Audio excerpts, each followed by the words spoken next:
பக்கம் இது அப்படியே வருவாங்க. நானும் கேரளால எல்லாம் போவேன் சில டைம்ல. அப்ப சொல்லுவாங்க இந்த மக்கள், அண்ணே அவங்க பேசுறது நம்மள தமிழ் இருக்கிட்ட அண்ணா அண்ணன் பேசுவாங்க. அண்ணே அதாவது தமிழ் மக்கள் சர்வசாதாரணமா ஒரு நடிகர்கள்லாம் ஓட்டு போடுறாங்களே, என்ன அநியாயமா இருக்குது, அதாவது மண்டையில ஏதாவது மூளையே கிடையாது அவங்களுக்கு சொல்லுவாங்க.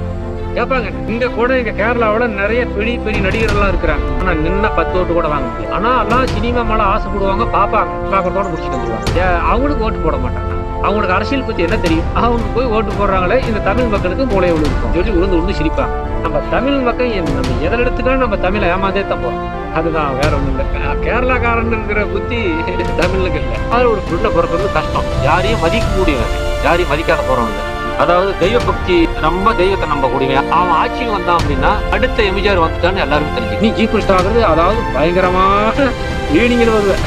அதை பத்தி கவனிப்பு, அது பார்க்க வேண்டிய ஒரு அப்ஜெக்ஷனே கிடையாது.